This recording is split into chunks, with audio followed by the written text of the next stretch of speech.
The debate over regulation of internet is perhaps the biggest and most significant one of our times.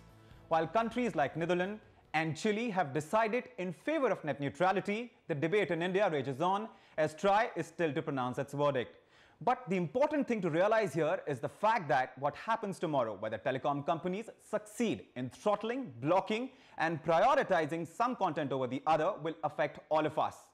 And that's what we are debating on Crossfire today. Hello and welcome. In the studio, I'm joined by Astha Almast, co-founder and CMO, smartican.com. And on my left, I'm joined by Ayush Jaiswal, CEO and founder, TechOnEdge, co-founder, EngineCraft, My Banaras, and Happy Today. Welcome, guys.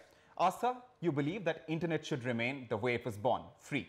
Absolutely. So I think by putting a ban and going against internet neutrality, the biggest hit that would be on is not only just the end consumers, but the startups platform to actually succeed and showcase themselves to the world. Right. And apart from that, as a social media company, I said I will think that the biggest impact will be on us. Right. So a lot of startups will then struggle to actually be out there. Well, I was actually reading Airtel's press release on how they say that no small company would be pushed on the backside. But if you see marketing budgets, most startups essentially don't have the kind of budgets to compete with larger companies that are already established. Startups are there at all stages, right? So from a well-established startup that's received funding to a startup that's barely there, maybe producing an extraordinary product but doesn't have the funds to go forward and spend that kind of money on marketing. Maybe all their marketing is happening through word of mouth and because of a certain need that's been identified. So the minute you bring in plans like the Airtel Zero, do we have the kind of funds to push our product there just like the others? No, we Hang don't. on to that thought. We'll come back to you. Ayush, what do you believe in? Why do you believe Today that? I'm here to take a stand for the people who are overflown by the population following just one particular person for one particular point. Now, everyone is saying that net neutrality should be there, but we should also understand that the service providers also have their limitations regarding the same. Internet is growing so rapidly that a time will come when the server backups will dry up. So these server providers need some backup to grow them, to improve their services. So I'm here to take a stand for them and show the people the other side of the coin, because right now the other side of the coin is all over. They are just going one-sided. The kind of point that he has made, well, of course it stands, because when it comes to investment, who are those people who are going to be making those investments? Of course, the big telecom companies. So do you believe that what he's saying has some merit in it? Well, I think the telecom companies have been around the corner since 2003, 2004. And if you see, 2014-15 happens to be the most profitable year for most telecom giants. Right. Even in the event of the existence of popular social networking websites that they think as a threat, or the OTTs that are eating away their profit, even then they've made some substantial profits and doubled their revenues and PATs, right? But what do you think? So you're is the kind saying of money is not an issue here? Yeah. What do you think is the kind of expenditure that they've made in R&D? Right. India, of all the BRIC nations, actually has the lowest number of patent filing that happens every year. Every year, yeah. Right. So why were they sitting and sleeping? Where was innovation happening? Why did they not think of in 2003 what India or what the world would look like in 2015, that people would not want to spend money on SMSs, that people would want facilities that are fastest instant messaging services? Why did they not think of that then? Right. We are innovating, we are startups, we are innovating, we're thinking of what the world would look like 20 years, 30 years later. Right. Why think of just immediately? Why did they not think of Hang on to that then? thought. Hang on to that thought, Ayush. She just does not agree with you. She believes that money is not a problem here. Money is not the issue. It's perhaps innovation. So what do you have to say about that? Because of course, all the big telecom companies and all big businesses have the kind of money that they can allocate to R&D. So it's not just investment here. We're also talking about other things. Look, the technology is something that changes every month. So I would like to defend them on this part, that she said that they are not short on revenues. But if you see the stats, in 2013 itself, there were 214 billion calls made from Skype, only from Skype to Skype. Right. Right. So it decreased so much of business. It ate up all the business of telecom service providers. So they are not getting any money. I mean, of course, 50% they are getting, but the rest 50% they are losing out. So there's a huge amount of investment that they are doing in that particular sector, and these OTTs are eating their investment up. Now, if they invest in this sector, in mobile data, the stats that she gave was for the cellular data. This is getting really interesting. Right. He perhaps is in a very articulate fashion is trying to put across exactly the kind of beliefs that perhaps a big telecom company will have, especially if you look at Airtel's brief, which came out later.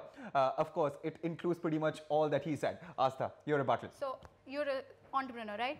You're Yes. a startup founder. Yes. Do you think you will be able to afford the kind of plans and push your product the way and compete with other people? Don't you think that by what these big broadband telecom providers are doing, A, they did not think of innovation. Now, B, they, instead of worrying about how can they grow their business, they are more worried about how others are eating up their business. But more importantly, a lot of people, the public outcry mostly has been against it. If you look at the number of emails which Try has received, well, it's in lakhs. It's 6 lakhs last I checked. So Ayush, tell me something. Of course, money is an important point, yes. But more than that, I mean, it affects all of us on very many levels, very different levels. Freedom of expression is one of those very important points. What do you have to say about that? That's a perception. The people know what the content are right now going around on the web. But the other side of coin is not clear to everyone. For example, she talked about my business. How can I grow my business using this? Right. Now, I have a business called, a startup called My Banaras. Now, My Banaras is based specifically on Varanasi. So what I can do is I'll check out which network cellular data provider is active in that city, and I'll patch up with them so that my customers can get my services for free. So that they don't have to pay for it, right? And as far as but business don't you think that is? But don't you think the fact that the ability you might have as a businessman, as an entrepreneur, you might have that ability. The other startups might not. And don't you think that creates a kind of disparity which should not exist? Because internet, since the day it was born, has remained free for all. You're free to put the kind of content that you want to. You're free to conduct your business, the manner in which you do, and others will not have a say in it. And of course, that affects that, right? So, taking his example, I think this is absolutely monopolistic. Maybe in your own Banaras city, there were people doing the exact same line of business as you and maybe offering a better product and quality and service.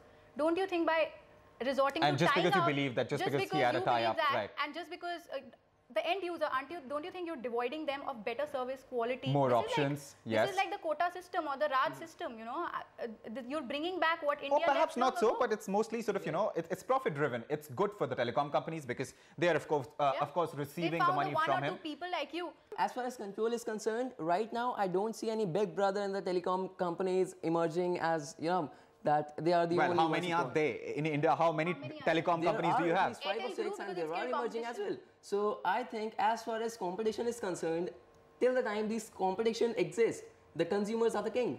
So another important thing here to keep in mind is the fact that perhaps the kind of awareness which should be there, both for people who are for net neutrality and also people who are against net neutrality, the kind of awareness perhaps is not there. Do you Ayush, do you agree on that? Do you think I do agree. And what I feel is that the consumers are complaining the most, but these things are being done for them.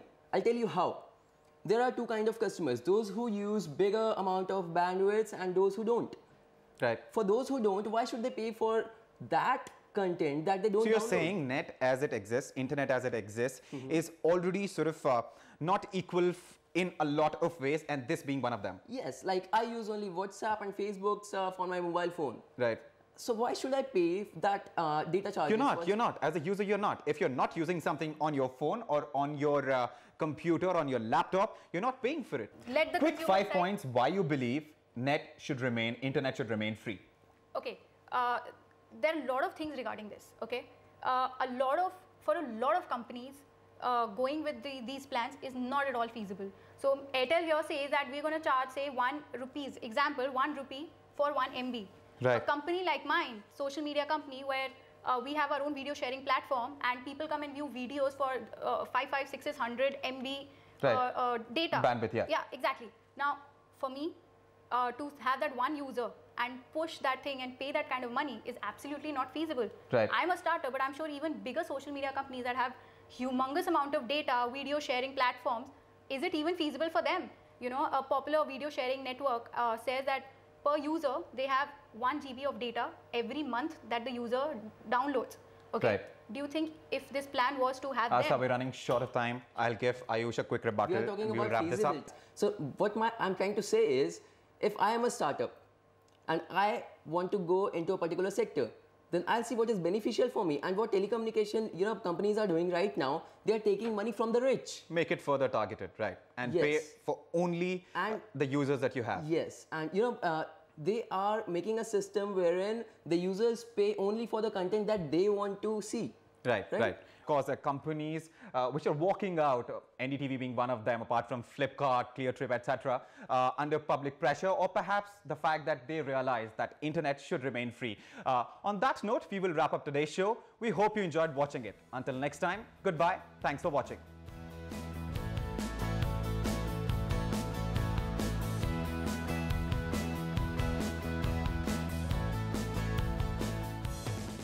Last year, Indian students spent $7 billion studying in foreign universities. And this year, one exceptionally bright, not to mention incredibly lucky student is going to be one of them, that too free of cost. Deakin University and NDTV are partnering in a 100% tuition-free scholarship. An intelligent, hard-working and enterprising student. And someone who's socially responsible, who can help to shape the India story. So apply now for a scholarship grant of 60 lakh rupees. This is a once-in-a-lifetime opportunity to study with the best free of cost. Log on to ndtv.com/scholarship. Last date of applications is 20th May 2015. Because India's brightest minds deserve the finest opportunities.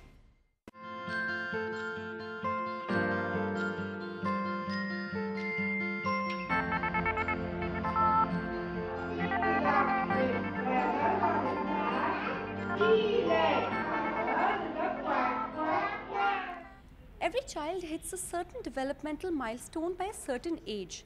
But what if there's a delay? How should parents deal with that and watch out for that?